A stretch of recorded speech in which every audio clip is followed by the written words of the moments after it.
AC Milan are sitting pretty at the moment. No European football to worry about. They can focus on the league, the Coppa Italia, and the Supercoppa, and well and truly put the horrors of last season behind them. It was an inside job from Portugal to try to destroy AC Milan. But in bringing back Allegri for a second stint with AC Milan, any fears of his football being prehistoric have so far been quelled, with Milan actually looking stronger across the park. Defense, as expected, has improved with clean sheets galore.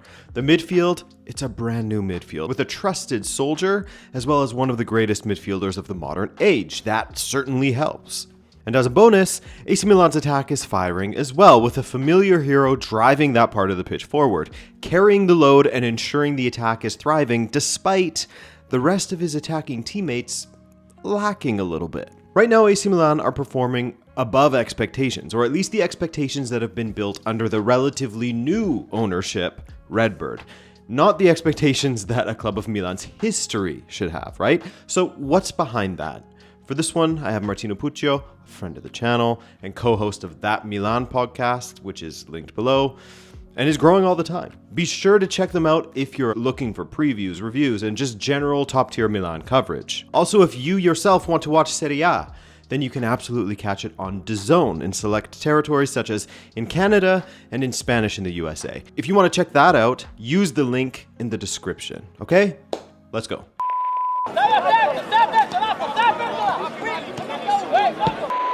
The return of Maxi Allegri perhaps didn't get pulses racing for anyone that was hoping for Milan to play forward-thinking, novel football, right? But considering how things went last season, that's not what Milan needed. I was getting rather desperate as a fan towards the end of last season because Fonseca and Conceição were just such a disaster.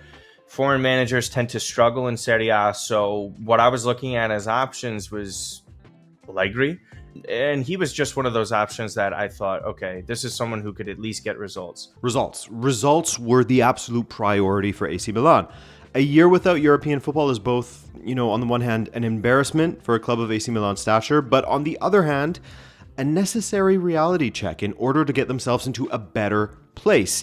And with that in mind, Il Itare chose Maxi Allegri to get the club back on track, despite things not ending on a high for him at Juve. Well, he did win Coppa Italia, but things had soured.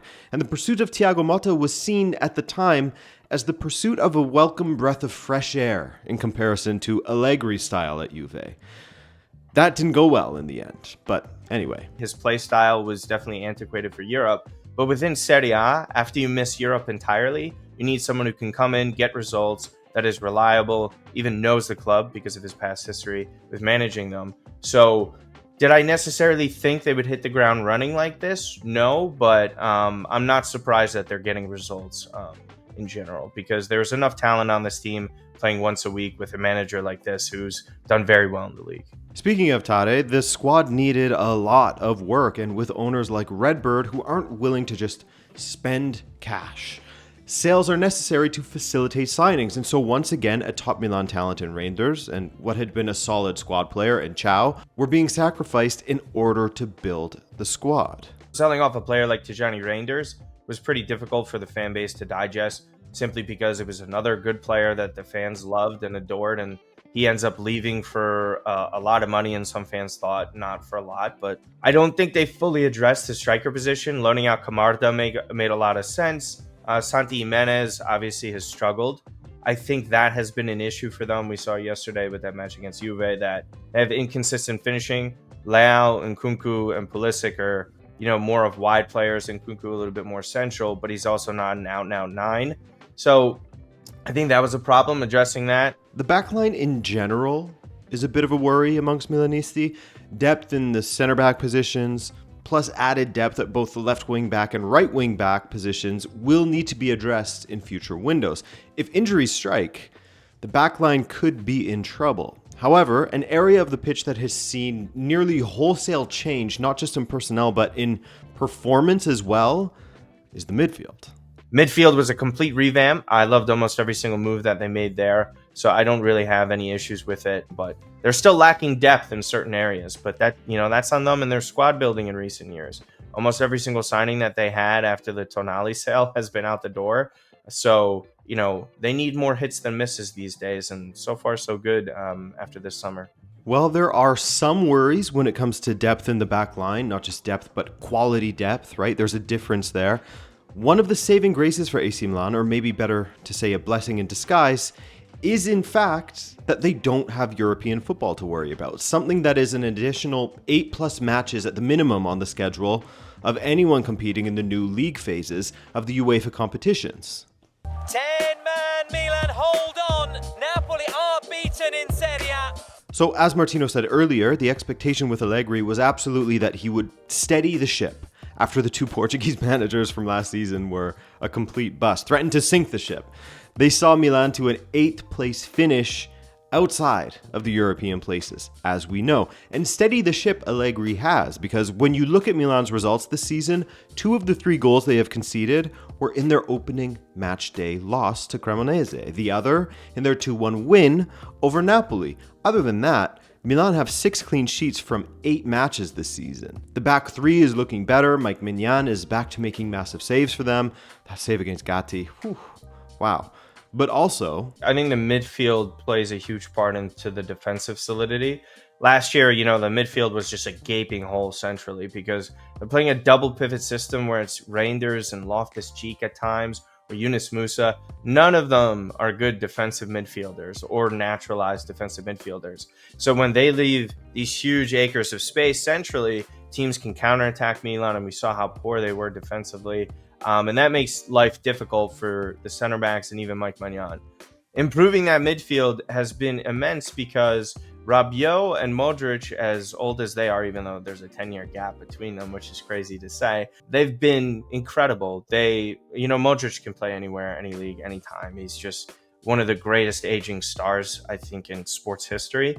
And then Rabiot is just such a stalwart under Allegri's system. And with the midfield not leaving the backline so exposed and with the center backs playing well together, Milan have been incredibly difficult to break down. The complete opposite to last season, where they were the complete, opposite. This is where Allegri's work has been the most evident so far, where his expertise have had the biggest impact so far in comparison to the Milan of last season. Just to turn that around from one of the worst defenses, they haven't conceded an open play goal since Bonazzoli scored a screamer in the first match day in Serie A. So to have that sort of defensive solidity this early, it's hard to look away from the defense and say that they haven't improved under Allegri. It's just been immense. It's shocking, honestly. Having that kind of defensive performance gives Milan the perfect base for success. Unless you're willing to score 3-4 goals per match consistently, a leaky defense won't get you very far. Not everyone has the personnel to do what Flick and Barcelona did last season with the constant comebacks and winning matches 3-2 or 4-3 every so often, right? However, with this base of defense, we've also seen Milan look good in the attack as well. They can play possession games. They can also counter-attack quickly. Relinquishing someone like Youssouf Fofana of his defensive duties in the midfield has seen him emerge as a very, very good 8 for Milan, contributing to the attack, such as his integral assist to Christian Pulisic against Napoli. Then you also have Luka Modric, who, as Martino said, could play anywhere, really. He's not just an impact player, he's playing full 90s for AC Milan. And he is bossing the midfield against everyone he comes up against, not just against the teams at the bottom end of the table or something, but against Antonio Conte's Napoli, the defending champions and also most people's favorites to win Serie A this season. With both Modric and Pulisic being pointed to as some of the biggest contributors to Milan's early successes, who has been the most impactful thus far as facilitating a positive change? It's a tough choice, as their input is completely different. One facilitates the other in some ways, but in Martino's opinion, Pulisic, we've seen this already from him, and they got really good production in his first 2 seasons at the club. Obviously, when you have the defenses that they had, it's really tough to overcome that. His start has been sensational yet again. Missed penalty or not against Juve, he's just been a main reason as to why they're towards the top of the table right now. But for me, it's just Modric. He's just completely changed everything. And it's just not on the pitch in these games. It's in training, what the managers are saying, his will to win. This is one of the greatest players of all time. And just forget about position at this point.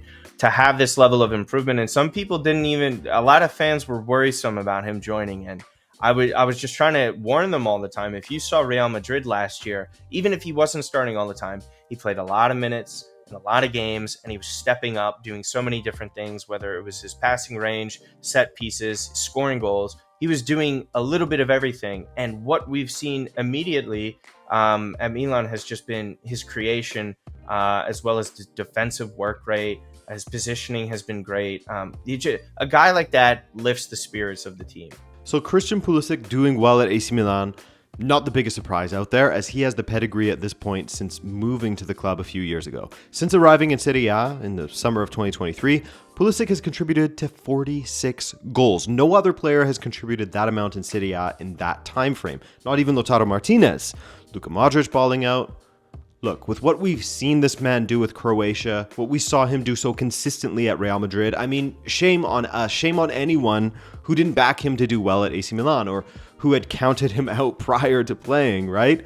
So that shouldn't come as a surprise either, but a very welcome surprise has been how well AC Milan has been playing going forward as well, especially when you consider all of the complaints that, the Juventini had about Allegri's football toward the end of his second tenure. But as Martino mentioned himself during our conversation, a lot of that was down to a lack of talent in the attack at Juve. Remember, Yildiz was just breaking through at that time and not yet capable of consistent output as far as goal contributions. A lot of potential, not a lot of output. At Milan, there certainly is a decent amount of talent in the attack, and now with a strong midfield of Rabiot, Modric, Fofana to back them up, Milan aren't just a team that counterattacks. They can control matches. Milan have been creating plenty. They created plenty of chances before they got the red card against Napoli. Udinese, the way they went into there, one of the more difficult places to play in Italy, they put up 3 goals like there's no problem. They could have had 5 or 6. Just almost every single time they're creating a ton, not conceding much. Their underlying metrics over the course of these recent weeks has been immense, and they've had pretty big tests. These are not easy matches. Bologna at home, they obviously won Coppa Italia. We've seen them qualify for Europe, obviously in the Champions League. It's not an easy test. Bologna did nothing. They shut them down. It was really impressive. Napoli, they were in control of the game. Absences or not, Napoli didn't do a great job of creating any chances outside of gaining that penalty. And then against Juve really did nothing. Jonathan David slipped onto the ground. That was a poor chance by them. Federico Gatti had a great chance denied by Magnan, but outside of that, there wasn't much being threatened there. And you're talking about a 19-year-old left wing back in that situation. Leao and Nkunku are still recovering match fitness, so they're not ready. And Santi Jimenez hasn't scored in Serie A. So to be getting these results, creating these chances, scoring goals, that's the most impressive thing when 3 of your 4 offensive players have done nothing, basically. So to just have those results and playing well is by far the most impressive thing. So yes, everything is going about as well as Milan supporters could have hoped for to begin this season, and then some, really. The performance of Pulisic has been especially impressive because despite him being good the previous 2 seasons as well, he has managed to become the guy in the attack. When he signed from Chelsea, certainly Milan supporters never would have thought that he would be the guy that the attack would become reliant upon, that the attack would almost benefit the most from being built around him when you had someone like Rafael Leão around, right?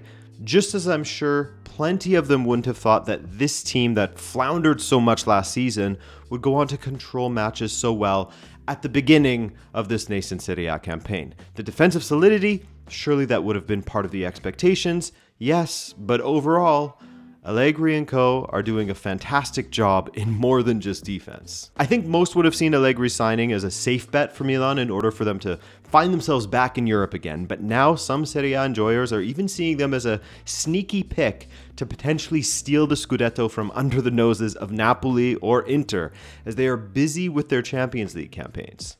Hey, Milanisti, I'm not saying it. Don't blame me for potential jinxes. Don't shoot the messenger here. Regardless, it's fun watching Milan again. And just imagine if Pulisic hadn't hit that horrible penalty and they got a win at Turin. That would have been a huge result. Anyways, guys, watch Serie A if you aren't already, as it's insanely fun to watch. You won't regret it. And if you're in Canada or the US, check it out on DAZN using my link below, as well as other select territories. Cool? Thanks for watching. See you soon.